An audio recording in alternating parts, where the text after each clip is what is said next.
Yeah, Toffler like gave him a chance to book Amplitude, and so he booked us as the headliner, and it was packed. Nice. I mean, it was the closest thing to a boiler room set. There's people behind us. Yeah, oh yeah. Well, Barfly was like that. Yeah, and then it was so like people were on the stripper poles, and like people were standing on the speakers, and it was just a wild time. That was a good where time. we like had to hold on to the CDJs because people were bumping them. Oh wow, that was the night that Kyle Powers whispered into my ear. He's like, "They don't really need you." Oh. I remember being so pissed at Kyle. And then he gave me a kiss on the cheek and left. Wait, they don't. White Balance didn't need you? Yeah, he's like, they're so much better without you. So motivational. Thanks, Kyle. I mean, that's why I love Kyle. I was looking for his hugs. Honestly, Yeah, Kyle, hugs. when I, like way back, I was still not really doing anything. But Sam was doing Global Takedown. Yeah, I remember that. And like, Sam literally, like, I think they hired Kyle as like a DJ. Yeah. At Global Takedown, you know. So Sam had like hour-long conversations with Kyle about where they want to go, where his dreams lie, and where Sam's dreams lie, and buying lasers and shit. You know? And so he was one of the people that I really wish that I could show this project to and be like, look how cool this is, man. Look at all the stuff I've built and financed. And, you know, look at all this cool stuff. Like, man, it's amazing. I do try to take comfort knowing that if he did see it, he would be fucking proud. Yeah. You know?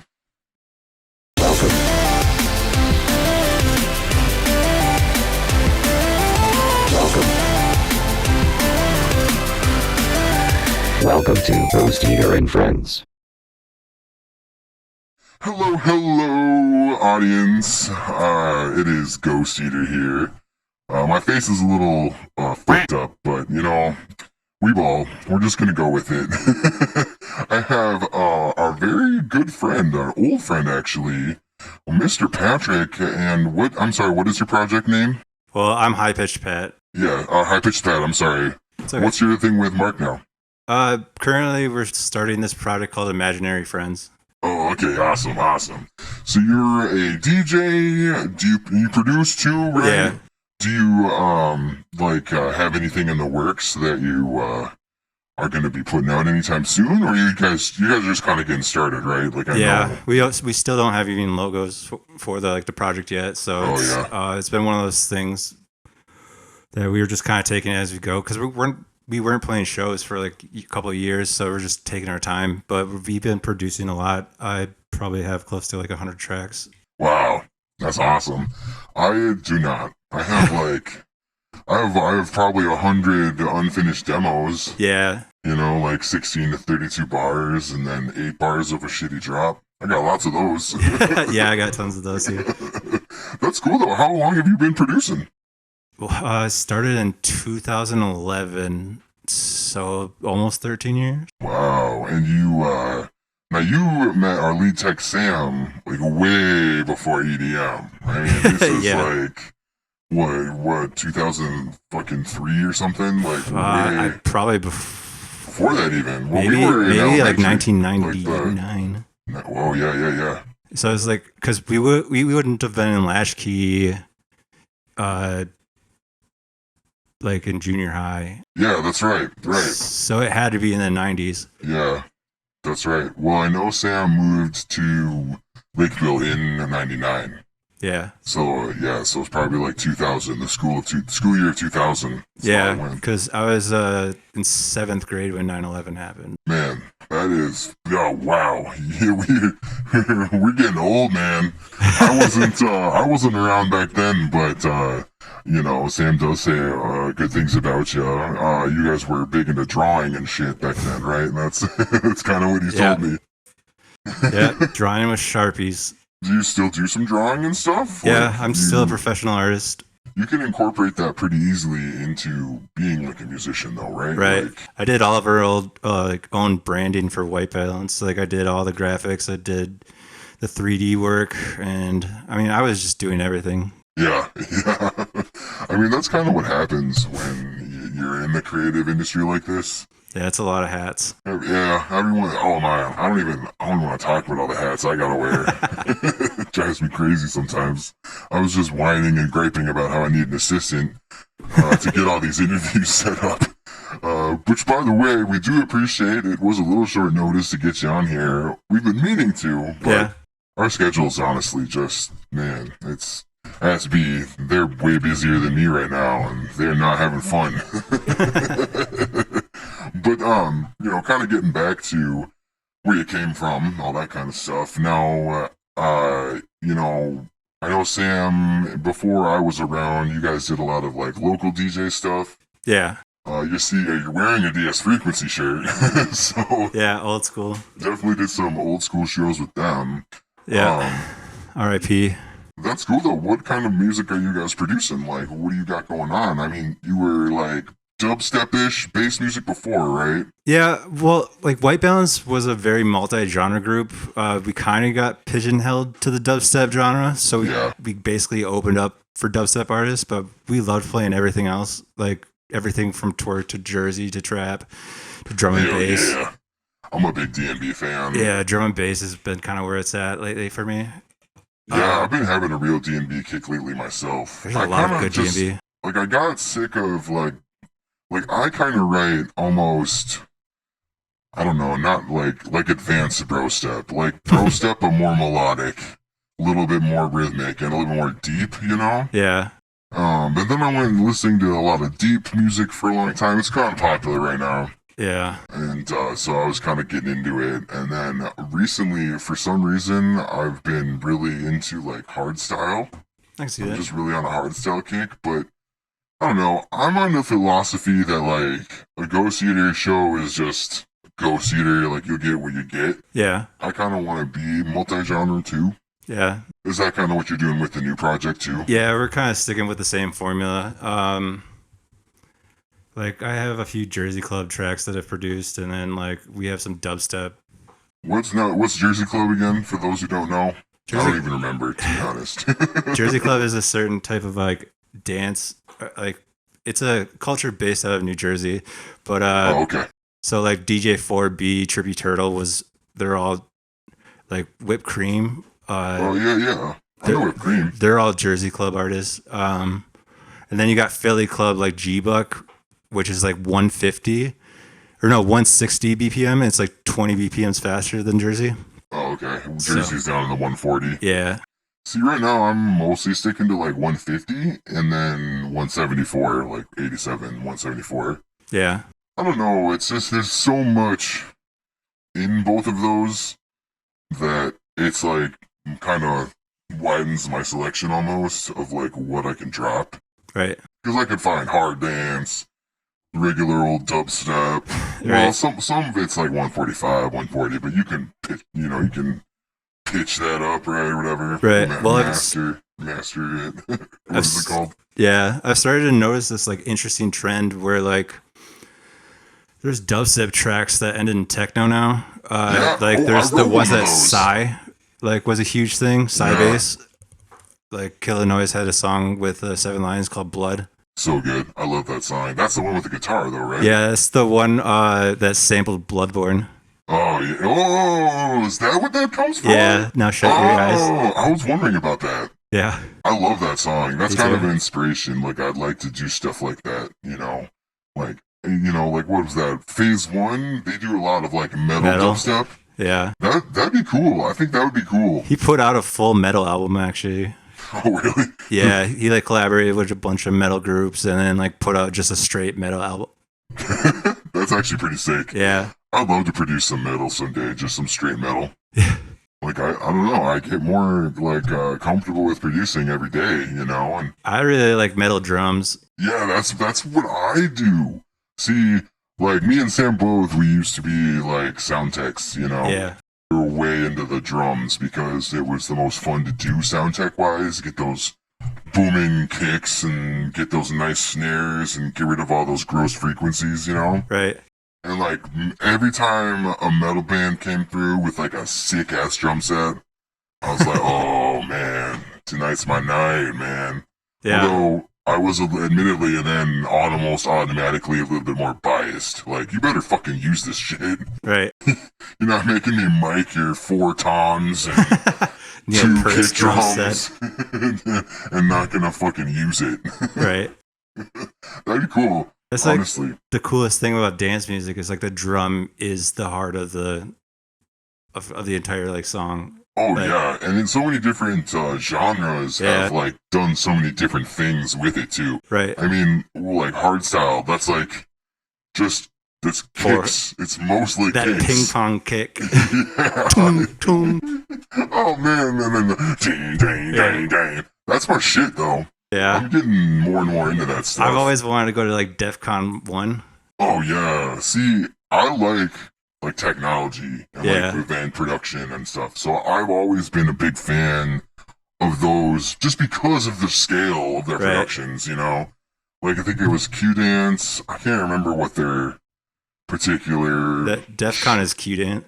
Yeah, but I don't know if this was DEF CON, maybe, but it was a stage that like it was that like giant a face. It was like not that one. Oh. But it was years ago. It was like probably 5 or 6 years ago now. So like 18, 17. Yeah. And it was like a face, you know, and it had like a big crown. Oh, yeah. Yeah. And I was like, holy, what the fuck is this? And then it was like, oh, hard dance. It was like headhunters and shit, you know? Yeah. Which I wasn't so into, but, you know, as soon as I started really getting into sound design and like making cool shit with you know, synths and stuff, yeah, I've come to really appreciate that music a lot more. Because it's like, it is fun. I've tried to emulate that before, and making a hard dance kick, man, it's not as easy as you might think. No. Like, it was, I made some, I was like, wow, these sound like shit. Gotta get that Friday kick under there. Yeah, like, well, the 8th note, like, delay. Yeah. Like, kept fucking with me. I never could get it right. Dude, even like the ducking of like hardstyle kicks is so weird because it's such a fat kick. Yeah, I've always been wondering. I remember watching like a Hardwell tutorial once, talking about how you like pump. Yeah, was he using Kickshaper? I don't know. It was years ago. I have Kickshaper though. Yeah. I use LFO Tool. I used to use LFO Tool. It's Volume Shaper now. I use Volume Shaper, which is a part of it. It's like, you know, Kickshaper has like a dozen different things you can use. Yeah, it was like made for ducking kicks specifically. Yeah, that section is. I got the one that's it's like just for sidechaining. Yeah. So I do all my sidechaining. I used to be real hardcore about it and like group all my tracks, right, and like frequency ranges. And so I had like 6 groups, and I went through, and I had an LFO tool on each one, and I would have an empty rack full of sampler, right. Empty sampler. So MIDI trigger LFO sidechain through like 6 groups, and I'd do that every track. So every track I would set that up. Yeah. And it was ridiculous. Don't do that, by the way. No, I have a funny story about like production though, because like the way I write music is kind of like how I create art, where an idea kind of evolves over time. Sure. So I just keep adding tracks and nothing's organized. But like the chains all go to like certain areas, and I get this cool sound design. And then I was like, oh, this is so sick, but like I can't figure out where the phasing's happening. And then I find where the phasing's going on, and then I hand the project file over to Mark, and he's like, what the fuck is this? None of this is organized. I have no idea what I'm looking at here. It's hard. See, that's why I started organizing it. I do now, but like I have to be done with the writing session. Sure. I definitely get that. Like, I struggled for a long time, like, where I didn't have like a template or anything, right. You know, I would start new, fresh every time. Where now it's pretty simple actually. Like, I use my sends. I Yeah. have AB sends, and I basically send. Well, the drums are left alone, so the kick and the snare are on top of everything. They Right. just go to master. But everything else, literally everything else, Like goes reverb. to A except for the bass and the subs. So everything else, so synths, vocals, chords, arpeggiators, all the samples and shit, they'll go to A, and then I have a volume shaper on it, and then I have B with the bass and the subs. So basically, it's like a sub channel, right? I know one of my sends is a pre-master that everything gets sent to first, and then it goes to the master. That's yeah. Do you? I'm trying to master everything myself these days. Yeah, I highly suggest against that because like you're so used to the song yourself, so you're not paying attention to certain frequencies. I always hire Andrew to master my stuff. I used to hire Andrew like a long time ago, but honestly, these days, I like the volume of stuff I produce is so high I couldn't afford to do I like it. Ozone for that stuff. Yeah, honestly, I'm not kidding. My master channel is like one thing. Yeah, mine's just volume Yeah, mine's literally. and a I shit limiter. you not. I'm giving myself away here, but it's literally just a limiter. Yep. Set to 0 decibel. Yep. That's it. Everything else is done in the mix. Yeah, everything goes to the pre-master first, and then like I only have the limiter at I think 0, and then the volume at -10 while I'm working, so everything's like compressed down. And then at the end, you're like, okay. Yeah, then I brick wall the shit out of it. Yeah, I remember, the first time I figured out how to do like that brick wall mastering with the fat waves that you see at Newport all the time. When I found out it was literally like a maximizer that's basically just a fancy limiter. Yeah. I was like, really? That's it? It drove me crazy. I had the maximizer from Ozone. God, it was like 5 or something. Yeah. But it honestly added a little bit of like artifacts. It added some artifacts to right.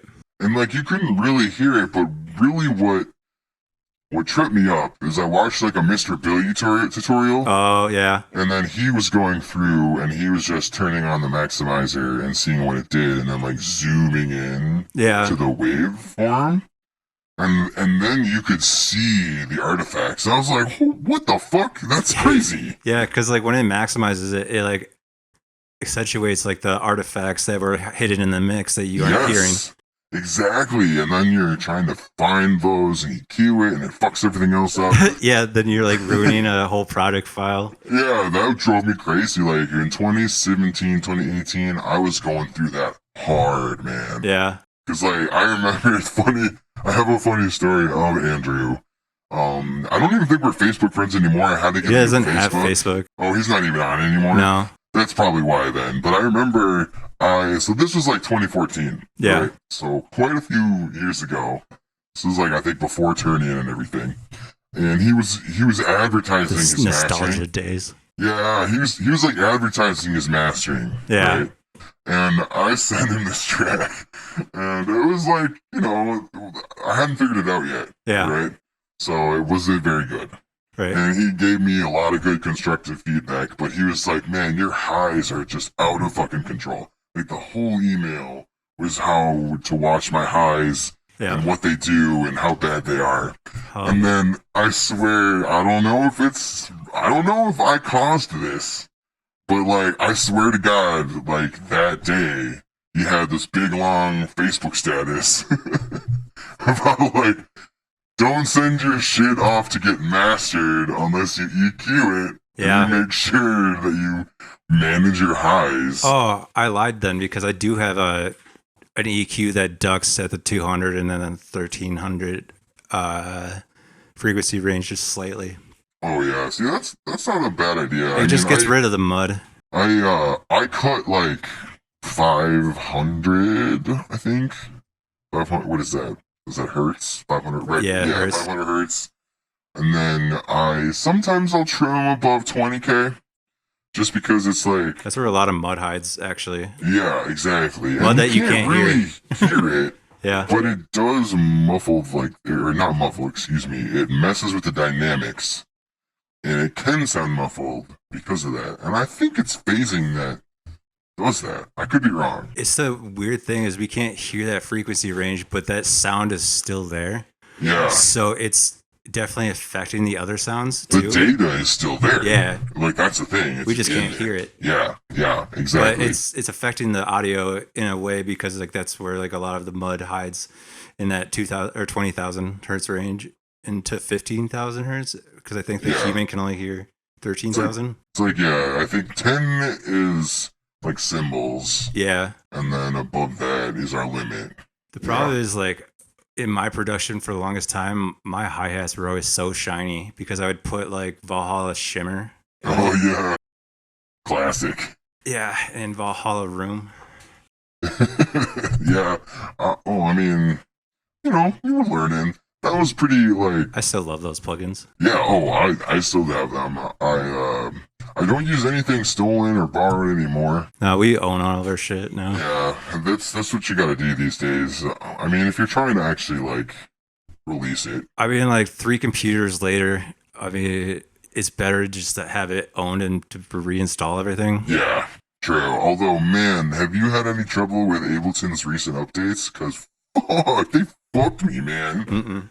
God damn, like B knows, I complain every time to B because What's I'm going on? usually trying to. You're on do PC something. though, right? Yeah, I'm on PC, but Yeah, what Mac's happened? pretty smooth. They released some update that reread all the waveforms, Oh yeah, and then so if you happen to have a project with a lot of waveforms, which is like any of my projects, I resample like all the shit I that's want. smart. There's like it literally would freeze the computer for like a half hour. I remember the days when I had Ableton 8 and you know like the CPU. Yeah.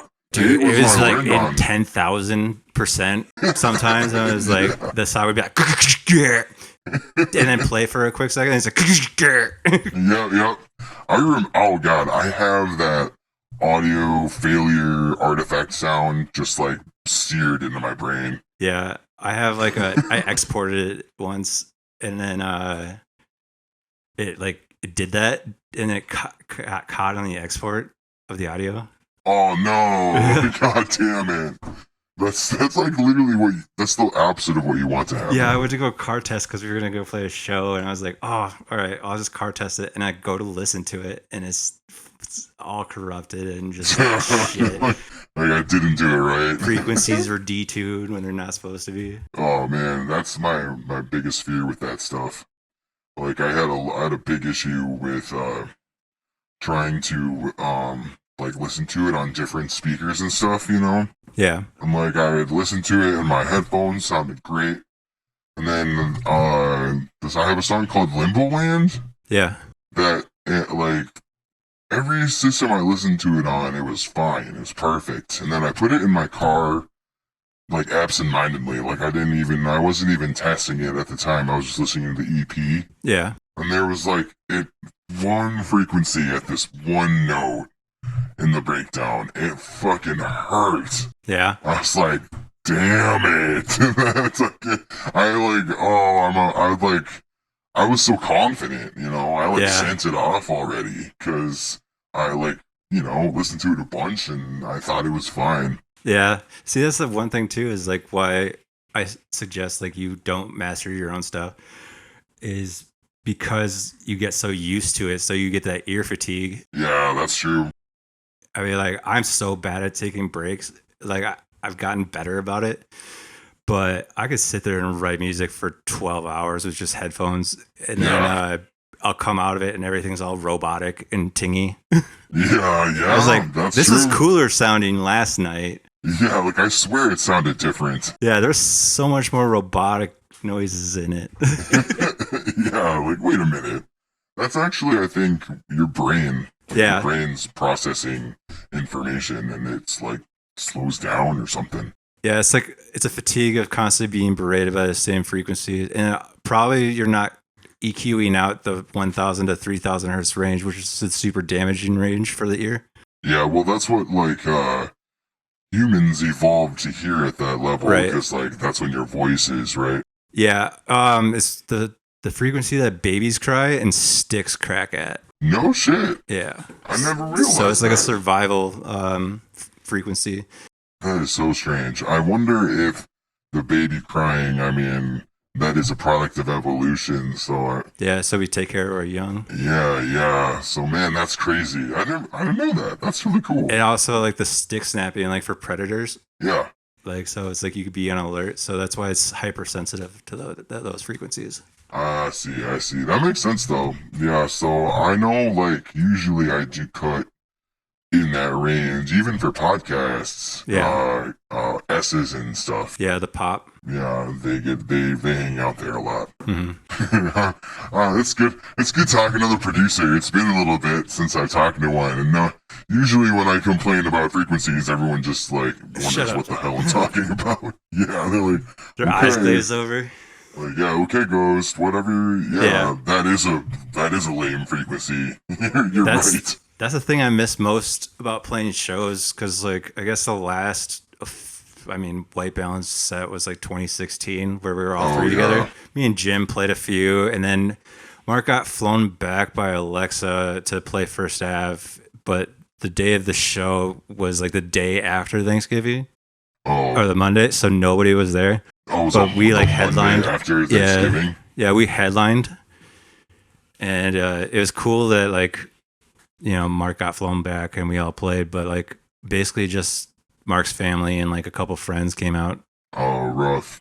Yeah, dude, it's still really cool playing that venue. Yeah, man, I haven't played First Ave. That green room has like a certain energy about it, because you see like Kurt Cobain's like signature on the wall down there. Oh yeah, and, like, that's crazy, Prince man. has been down there, and like there's just like this whole energy history. Yeah. Yeah, and their garage is like as big as the venue. Yeah. I always found that odd. I miss doing the record room used to have was it Loud Your Kids? Yeah. Event. Yeah. Yeah, because it used to happen at the Marquee, which is now Rev, but oh yeah, I forgot about that. I forgot about Marquee. Yeah. There's been a bunch of like in Rogue turn like venues down there that come and go. Like we had then Epic used to be the Quest, Yeah. and now it's like I saw Screaming Mechanical Brain at the Quest in like 2006.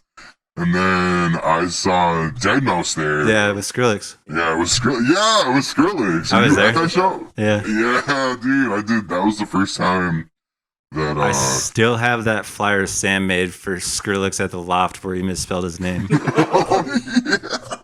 I forgot about that.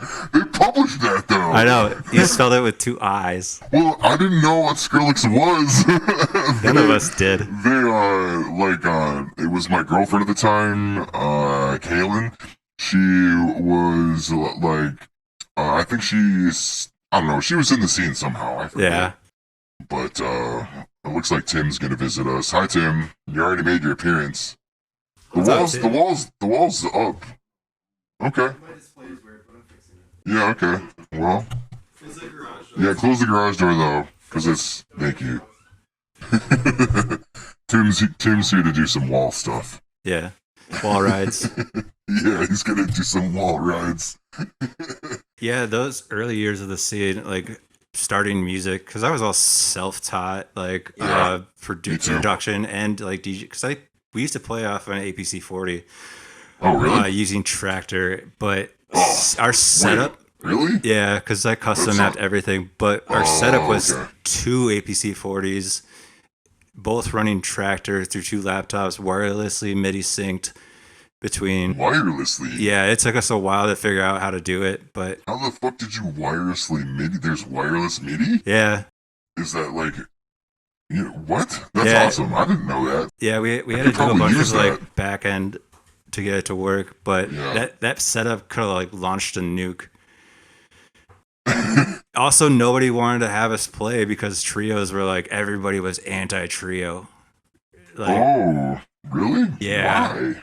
Oh, because like they thought Swedish trios was like lazy, play. or it's like they didn't see There was the always point. one guy. Yeah, because No. that time of the scene, it was so ego based. There was all these solo Yeah. DJs. Oh, absolutely, man. I still suffer from that sometimes, just like the PTSD of it all. Yeah, Like, me and Sam have never been like popular kids, we Yeah. never really understood that. Yeah. You were there. I mean, I'm the same way. I hung Yeah. out in the same tree, drawing as Sam. Yeah, that's right. Yeah, exactly. I've always been a wallflower. Yeah, and I mean, so, I did suffer sometimes in that regard where I wasn't, like, good at playing the game, you Right. know? Like, that's really what it was. That was the really nice thing about being in a trio. Yeah, you didn't have to play the game as much. You could just kind of show up. We all kind of had our own specialties. Yeah. Jim was really good with like relations and like getting shows because he was the A&R for Rotten for so long. So like there's been times where we went back to back with 12th Planet at his apartment or Trollface, and like I played Sick. I played back to back with can't remember who it was. It was at Safe and Sound, but it was at the Myth.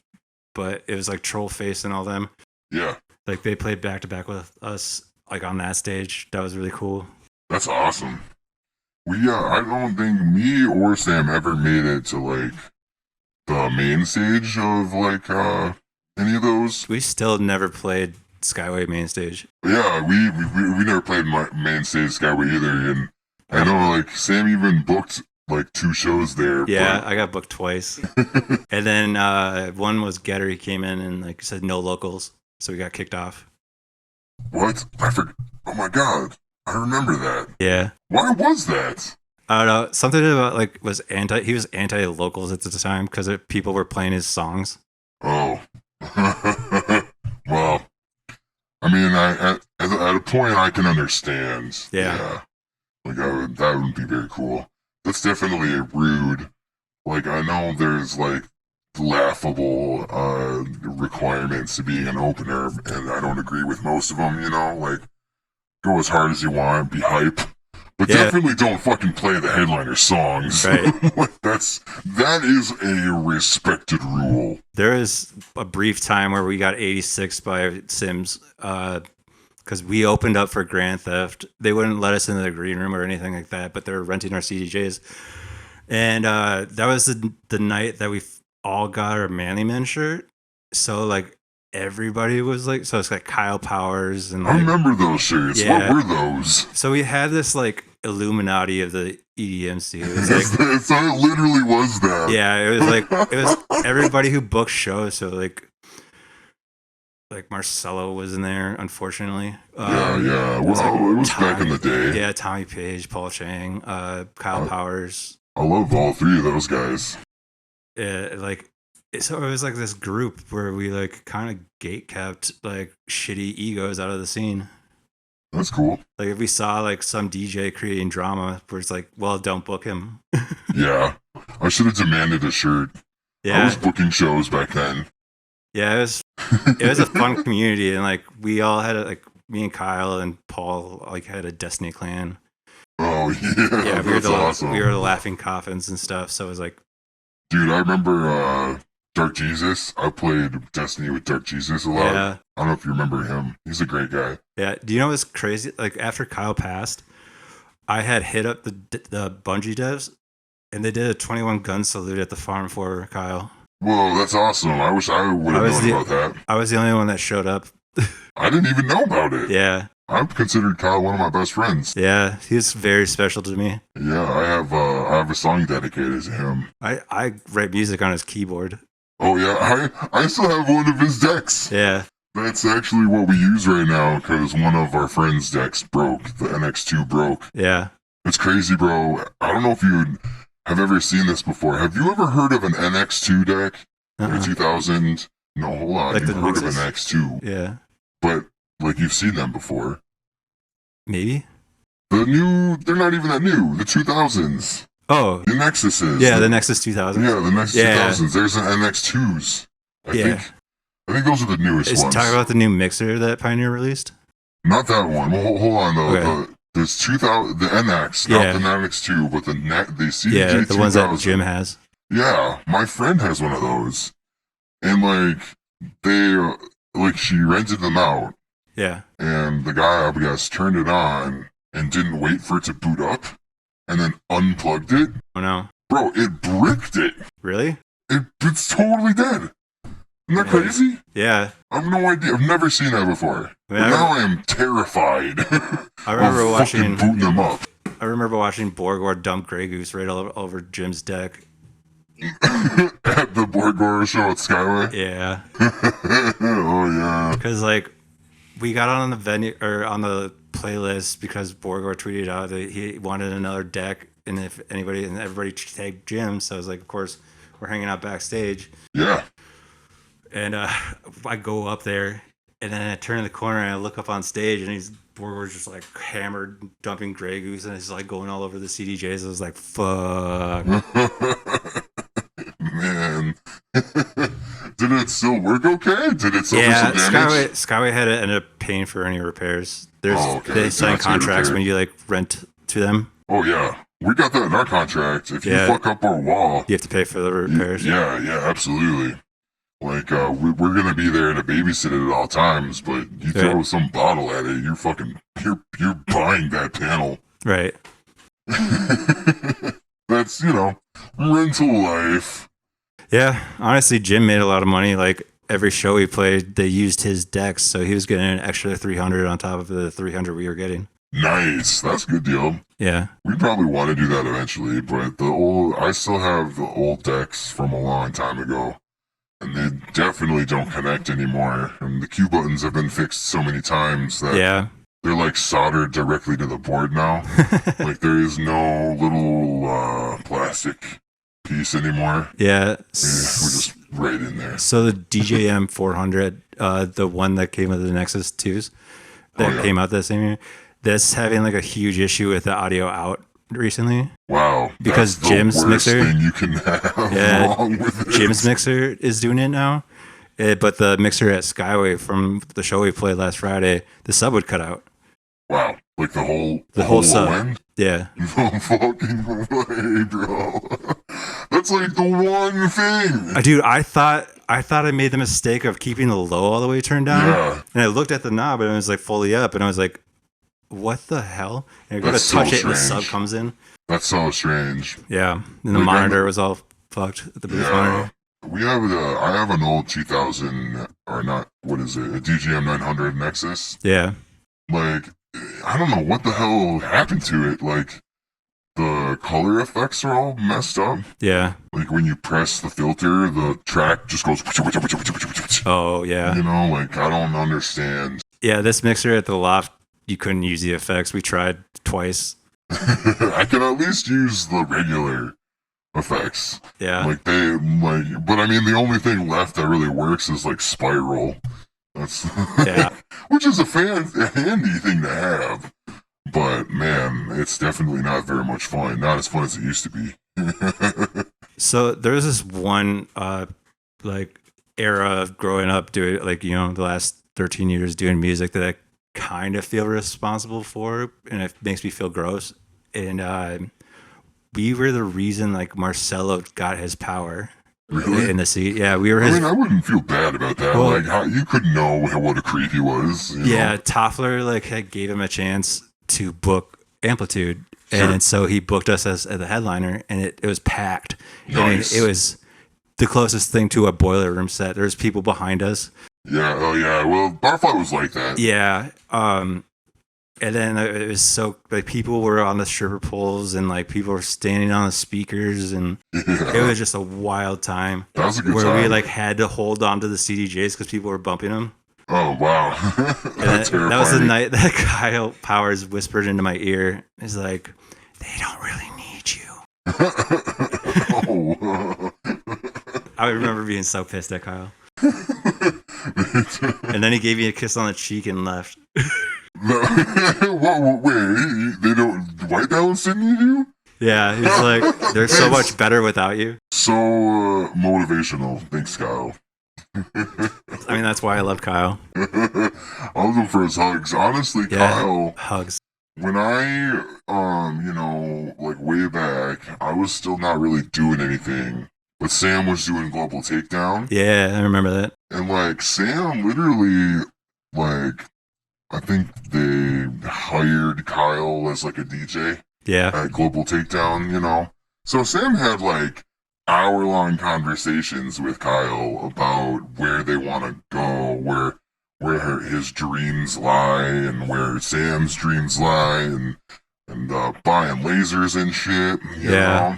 And so he was one of the people that I really wish that I could show this project to and be right. like, look how cool this is, man. Look at all the stuff I've built and financed and Yeah, look at all this cool stuff. Like, man, it's amazing. I do try to take comfort knowing that if he did see it, he would be fucking proud, yeah. you know? Yeah, there's a lot of days I miss Kyle because I mean, like, there's all those late nights on Destiny where like it would be just us two because Paul got too high and Classic. like, Kyle's drunk and he's cussing out Paul for being too high. Yeah. Not performing well anymore. Yeah, we tried the raid for the umpteenth time. Dude, that raid with The Oryx raid. It was with the dogs. Yeah, the Shadow. Yeah. Oh my god, I kid you not. Yeah, Like, Sam played with Mason and like a bunch of other people for 7 hours. yeah, And that was like the second fucking one we, like, chamber or whatever. There's like areas and chambers, there's like 6 of them. yeah. The War Dog room. We got through one and it hit the War Dog room. Yeah, We're doing that for 7 hours and like we just kept wiping. Every time we fucked up, like, alright, wipe. yeah, Everyone kills themselves. And like by like the 7th hour, we're like, alright, we gotta wipe. And I was like, listen guys, I gotta call it. it's 2 a.m. I did not anticipate, like, I have to work in the morning. Yeah, our dumbasses like always decided to do the raid like the day before reset. Oh yeah. So we had till like 4 a.m. before it had to get through it all. Because it's gonna be gone. They're gonna boot you, right? Yeah, gonna reset the entire raid because of all the checkpoints. But I remember this like one time we finally did it, the Oryx raid on hard mode, and Wow. we did all 8 bombs at once. So we were stacking and like trying to survive, and I'm running around like on these platforms that are disappearing, and all of a sudden I slam it, and then the bombs go off, and it's just a one-hit kill to Oryx, and we're just like, fuck yeah. You did it. Yeah. Wow, that's a massive accomplishment. Like, Yeah. just so you know, audience out there, what he just described is really fucking hard to do. Right? Back in Destiny 2 right now. Yeah. Oh, really? Yeah, they have all the legacy raids available. So Crota, Vault of Glass, and also King's Fall. Are you still an active player? Yeah. See, here's my problem with Destiny. I have a gripe. Yeah. Okay. See, I love story-based games, and Destiny was one of my favorite universes. Oh, Like, yeah, it's expanded like a fucking fucking time. crazy cool. But I can't just like jump in it anymore Yeah. and like play a story. Like, I have no fucking clue what is happening anymore. So like if I haven't played in a while, I'll go watch a recap kind of like video of like what happened in the previous seasons. Because now Cade 6 is back. Oh, K6 is back? Oh, Yeah, and see, he's Cade is voiced. my favorite. See, he's voiced by Nathan Fillion again. Oh, man. And is he just like revived? Yeah, yeah. Okay. Wouldn't that make him Cade 7? Technically, right? Yeah, It was. Well, it's like getting wiped, right? yeah. That's They had a whole like story arc of all the Exos, which was really cool. See, I They just all wish, come from one dude. I wish so much that I could sit down and just play the story all the way from Destiny 1 all the way up to like we currently are. I would pay fucking money for that. I really would. Yeah, But what's crazy is they brought back a lot of the legacy stuff. maybe I should jump in there then. Yeah, you should definitely check it out. I mean, obviously, Lance Reddick passed away. Yeah. Zavala. Yeah. But He was, what was his name again? He Zavala. was Zavala. He was There was a huge when Lance passed away. Like there was a huge like in-game ceremony. Nice. of all these That's players awesome, like paying respect to him. Yeah. Well, I mean, I loved him in Fringe. I loved him in Horizon. Oh yeah, I forgot about that. I haven't. That's another game, right? Horizon with Zero Dawn. Yeah, yeah. Yeah, he was Silas. You play with Alloy. Yeah, Alloy. Eloy. Aloy. Alloy. Like metal alloy. I know, thought. but they pronounce it Aloy. Do they really? It's Yeah. been a long time since I played it. I've been lacking a little bit on the game. I mean, I did get like a new gaming computer built, but then Zelda came out, so I was really distracted with Zelda. I've been trying to avoid all that. Trying to avoid Zelda? Yeah, I sunk 600 hours into Breath of the Wild. I got every Korok seed, like... That is a lot. Yeah, I don't know if I... That's pretty good. You know, the craziest number that I have is Stellaris. Stellaris? I have I have like 2,200 hours in that game somehow. Yeah. I don't... The most I have in any other game is like 220. Yeah, that's about... Because I usually, like, I have... I'm reaching 1,076. On Fallout 76? Yeah. I thought that game sucked. I enjoyed my time with it. Is it, I mean, I know back then it was because the Bethesda was kind of doing some scummy shit. The Bethesda's jank. Yeah. Yeah, it's still got that, but... Well, before they were doing some shady shit with, like, the marketing materials and then the promises they'd make and break. And now it seems to be like on track with what they're trying to do. Yeah. Are you getting Starfield? No, I think that's only for Xbox. Oh. Because Microsoft bought Bethesda, so the next Doom is an exclusive for Xbox as well. I thought it was going to PS5. No, I don't remember which one is going to PS. There's going to be one more. I think Doom might be their next Doom. Okay.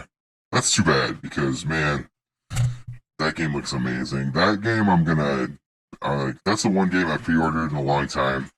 I'm going to sink my fucking teeth into that. I mean, I have wanted a Skyrim in space. Yeah, have you ever played Outer Worlds? A little bit. Yeah, the Fallout in space. That kind of that's the one that resets every like 15 minutes or something, right?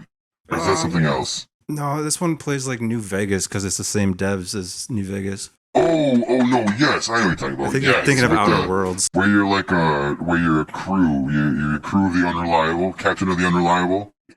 Yeah, that's a good one. Yeah, Outer Worlds, I think, is the one that resets every 15. Yeah, or Wilds. Outer Wilds. Yeah, Outer Wilds. Yeah, see, I wasn't too far off. No, they both came out around the same time too. Yeah, and they're both like space exploration games in a way. I got back into No Man's Sky for a little bit too. How did you like No Man's Sky? Like, I got to the center of the universe. Did you really? Yeah, like before they added anything, I was like, I'm done with the game. Oh yeah. See, I read that. Isn't it nothing? They basically reset everything, and then you make it to the center, and they're like, all right. You find yourself in another universe. It just resets. You find yourself. But now you can do multiplayer. There's like freighters, and you can build home bases, and you can build cars. I think I used the one like 2 updates ago. Yeah. So there's still a lot of stuff in it. You know, you could still build like a mech. You could build like a robot mech. Yep. And I think I did. Like I had a save where I had like a trainer on it. You know, because I got really bored. Yeah. And then I there's was like you hit some like vast like lengths of just dry. Yeah. Like exploring. Like if you find like a dope planet, you can spend a lot of time there. Yeah. My problem was that I kept getting bored, and when I first, like, I'm a big space nerd. I'm from space. You can imagine I really enjoy it.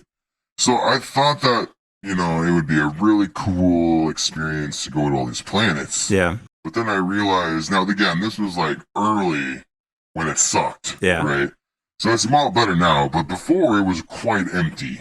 Yeah. And I realized, like, oh, all these planets are literally, it's like 10 variables that's just randomized forever, but there's no gravity difference. There's no, like... I wonder if they're adding that. I know they're like working on another big update. I think there is some places now that do have lower gravity, if I remember correctly. Yeah, I only like play that game when I just like want to turn my brain off for a bit. Yeah, mine some stuff. Yeah. Build a cool base. Yep. Has the base building expanded a little bit? Yeah. That was pretty fun. I didn't really like the power consumption. You can now build a satellite base too. Oh, nice. Like up in space. Oh, dude. Oh, okay. That's awesome. I'm gonna get back into that. Yeah, I come and go with a bunch of games. Are you a big fan of outer space? Yeah. I mean, you know. But I'm also like, there'll be like periods where I'm just from soft only. Oh yeah. Like you just want to play. You just want to play like the punishing difficult, punishing, fucking mean ass game. Yeah, Bloodborne. So I am less of a PlayStation guy. Yeah. So my first From Software. From Soft was it? Yeah, the guys that they made Elden Ring. They made Armored Core too. Right? Yeah, I'm gonna get that one for sure. But the first experience I really had with that was Elden Ring. You know? And so, man, the first time I played it, I was abused and I felt just scared. Scared. Everything. I was like afraid of everything. Because for the first like 3 hours, everything I come across wants you dead. Just not only wants you dead, but slaughters you. Yeah. You know, like I think they try to teach you a lesson. Like the first thing you come across is like an undefeatable boss and you have no armor, you know, right. So you die and then that's actually how you continue. I heard like the philosophy like FromSoft games is they're so brutal on you that you like learn to not covet your echoes as much. Like if you lose them. Oh, okay. It's about accepting like the loss because like I mean people are so coveted and then so careful and then they'll roll off the edge and then you run back and die running back because of being careless. Right. And then you don't get your little rings or whatever. Yeah. I remember I had to Google. I remember this clearly. I Googled, when does Elden Ring become fun? I platinumed that game in like the first week it came out. Because I was like, I swear this game, like it had no settings for difficulty or anything. Like you just... It's a lot of incest. Yeah.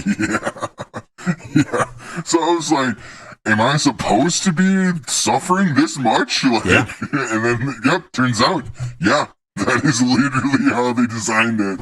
And you just gotta get used to it, you know?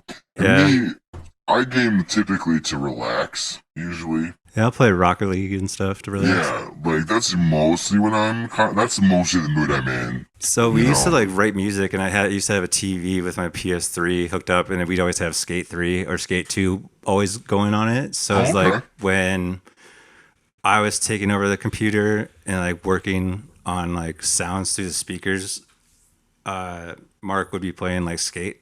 And we have the music on and stuff? No, it would be muted. I was just like you don't really need sound. I just thought, no, you definitely don't. That's why I ask.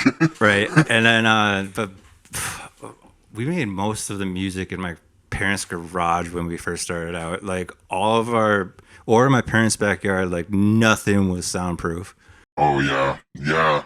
That was in Lakeville, right? Yeah. It was like right by the pond. So it was like kind of like nice and like relaxing out there. So we'd just like set up my speakers and just be quiet on my parents' patio. Yeah, that's awesome. I definitely had some good times down in that area. Like Lakeville's good. It's changed a lot now. Yeah, it's so many houses, so many fucking houses. Yeah, my parents just sold their childhood house. Oh, really? So they moved up to like Rice. Oh, really? That's Rice Lake. Rice Lake? Yeah, Pine City. I was gonna say that's a little bit of a distance. That's the other direction. Now they got a massive house on the lake. Well, shit. Yeah. Sounds like a level up. Right. Congrats to them, man. Right. That's awesome. They both retired like 2 years ago, so. Oh yeah, my human mother recently retired from law. She was I can't remember her official title, but she was like a lawyer for a judge. Oh. Right. Yeah. I think it's just a lawyer. I think It's that like a was her title. paralegal? No. Paralegal is like the assistant. To Like a my lawyer? mom had paralegals working for her. Oh, okay. Yeah, I don't really know what. I think she's just a lawyer Yeah. or a law clerk, whatever. But she recently retired. That's good. And I was asking, like, so you bored yet? You want to go back? And she was like, absolutely fucking not. Yeah. I'll never do that again. Don't know how I did it for 30 years. Yeah, when I took a mental health sabbatical, like back in May, from my job at like my old job at Costco, like I still haven't gone back, and like I just realized how terrible my mental health was. Like, Oh, at Costco? yeah, What were you doing at Costco? I was a stalker. Damn, your whole job was just to put shit on the shelves? Yeah, and like it's not so like I worked in the deli-ish area, so I was always bending over, and I'd come out of work, and my back would be just Oh, man. so sore, and I like can't imagine. worked. So I got up at 3:45 a.m. every day, Fuck. What And time then- did you get off then? 10 a.m. But the problem is like my days off were Tuesday, Wednesday, Oh, so your I whole would life, man. I would just get home and like drink, or like Shit. and then I'd just be isolated for like 9 months. I didn't see friends. Yeah. how Like could I hardly saw working- Mark. They're working on Tuesday and Wednesday. Yeah, Right. nobody wants to hang out on a Tuesday or Wednesday. What are we going to Barfly? Yeah, I know, right? But, I mean, I nothing mean, cool's going on either. yeah, but like my mental health just took a huge dive, and so like took a sabbatical and like going back to therapy and That's stuff good. like that. And Hell yeah. We are big supporters of therapy on this yeah, show. I've been in therapy for like 7 years. Same. Yeah, It's a little, I haven't gone too recently just Yeah. because I stopped treating my ADHD with medicine, which doesn't sound good, but I mean, yeah. it's fine. If I go off my meds for idiot, I get really bad suicidal like Yeah. tendencies. See, I just can't like focus or do menial tasks. Yeah, or, I get very bad like ADHD, yeah. paralysis, but like So- I get withdrawals because like I've been on it for 16 years. Right. Well, I mean, your doctors, they know what's up. Yeah, the problem is like there was a huge shortage, so I was like forced to go on and off it. Oh yeah. See, I just kind of So that phased it kind of out. fucked up everything. Like, I didn't think it was really working for me. That was all it was. Yeah, I feel know. I can eat when I'm on my meds, but I can't eat when I'm not. I have the total opposite problem. Yeah, I don't know. Yeah. It's, my anxiety gets really bad when I'm off my meds.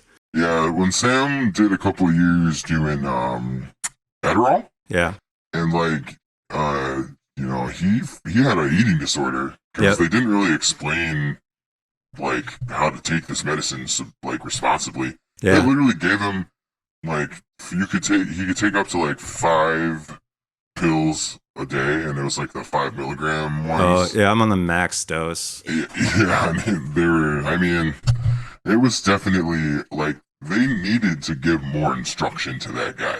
Yeah, I mean it was like pretty. It was a learning curve for sure. Like I Yeah. always had to make sure to eat food, and I still forget to eat food, Yeah, and then my stomach's all in knots for no reason. But well, because of the food. yeah, the lack of food and the Adderall. Yeah, I mean, it's at least you know what it is.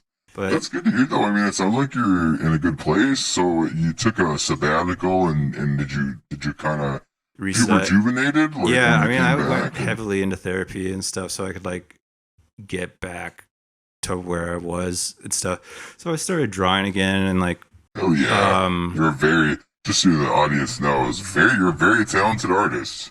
I mean, you've been drawing for practically your whole life. yeah, Huh? Instagram, high pitch pad, you can check yeah. out. I see. We try to.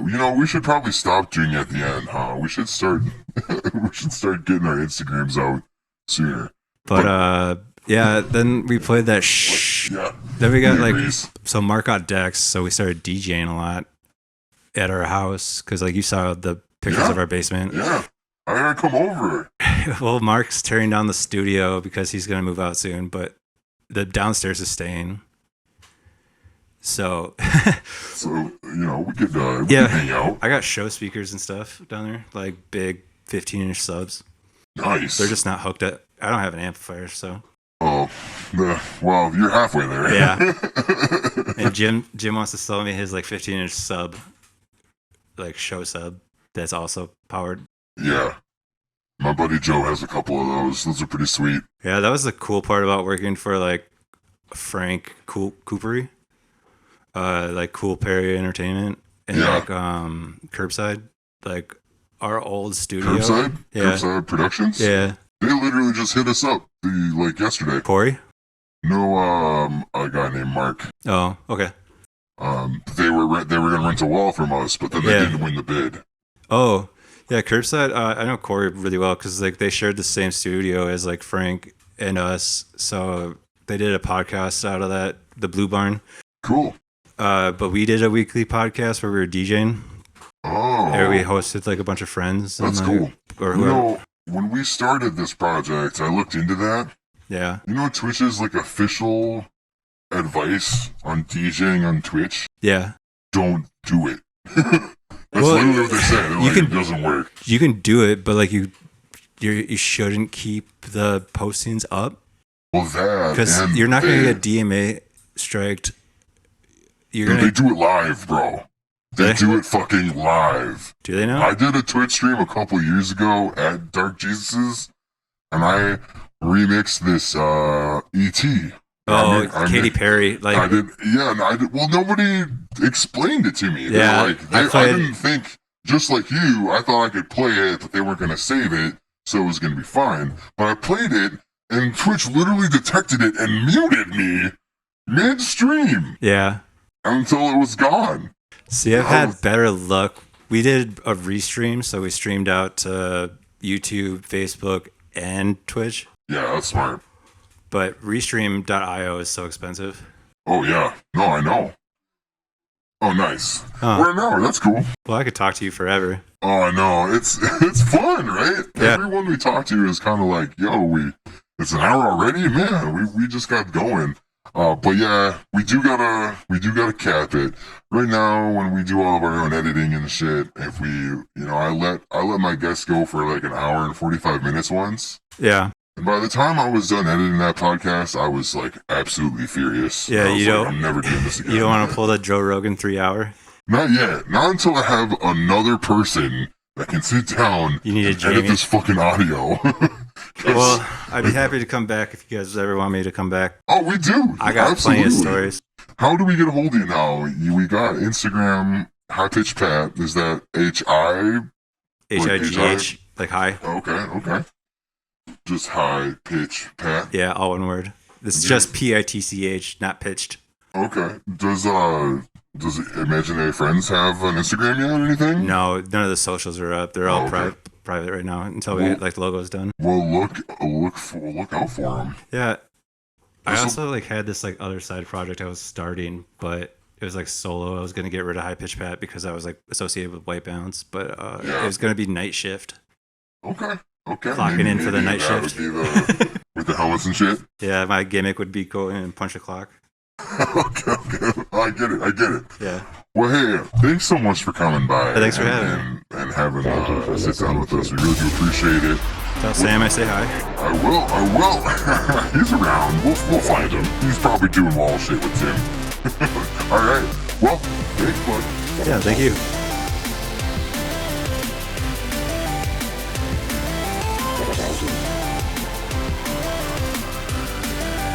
Thank you for listening to Ghosteater and Friends.